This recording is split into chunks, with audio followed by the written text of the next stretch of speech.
Tonight I'm really excited about dinner because I'm making Cajun beans and rice.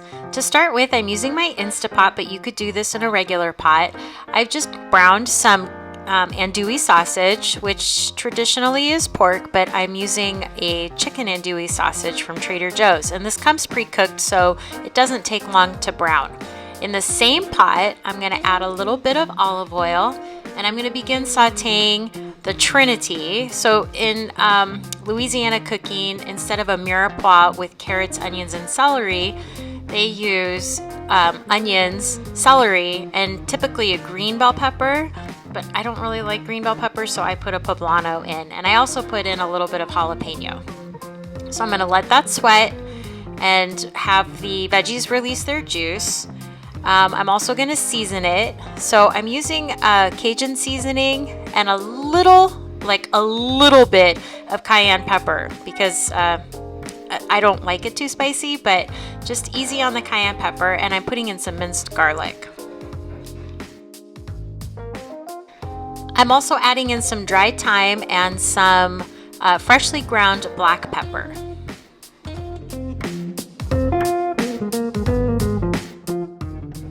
And now, because I'm using an Instapot, I don't have to put canned beans in. It's so impressive and amazing. I'm still shocked by it.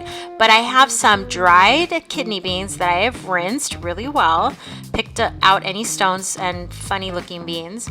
And then I'm just adding water. So I'm actually putting 4 cups of water in and a couple cups of chicken stock because I like the flavor of the chicken stock, and a couple of bay leaves. Now in my Instapot on high pressure with a slow release, this takes about 32 minutes until the beans are really tender.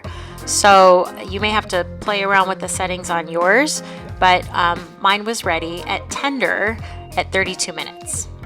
Alright, while that mixture is cooking away in the pressure cooker, I'm going to make just some basic rice. So I'm using Uncle Ben's long grain rice, and it's a 2-to-1 ratio, so I have 2 cups of rice and 4 cups of water and 1 teaspoon of salt. And I'm just giving that a good mix. I'm going to bring this up to a boil, then I'm going to reduce the heat to a simmer and put the lid on it. And this takes about 17-ish minutes until the liquid is absorbed and the rice is fully cooked. So at this point, the water is boiling. This is the part where you put a lid on and then lower the heat to simmer.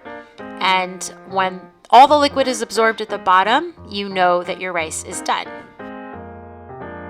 Time to check on my beans. The steam is released, and I'm just gonna make sure that the beans are tender. You can see the green chunks in there. Some of that is the jalapeno and poblano.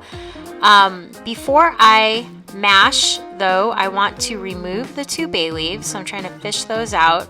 And you can see the mixture is a little bit on the liquidy side, which is okay because I'm going to use a potato masher to mash about half of the beans.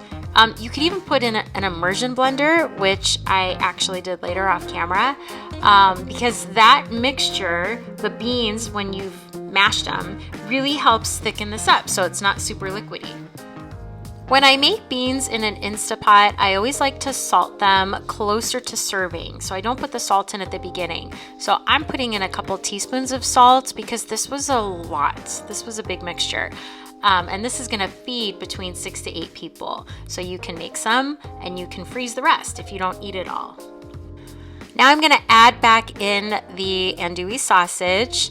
I'm getting ready to serve this. If you've cooled down this mixture, you want to make sure you bring the mixture up to a simmer before you add back in your andouille sausage. And at this point, when the mixture is hot, it's ready to serve. I would taste it again for seasoning. You can always serve some hot sauce on the side with this. I like to put the rice in the center instead of putting the rice in the bowl first and pouring this mixture over, just because then you can't ever see the rice. So taste it one more time. And then I also like to top it with some scallions and cilantro. For this recipe and more, visit myclasscancook.com.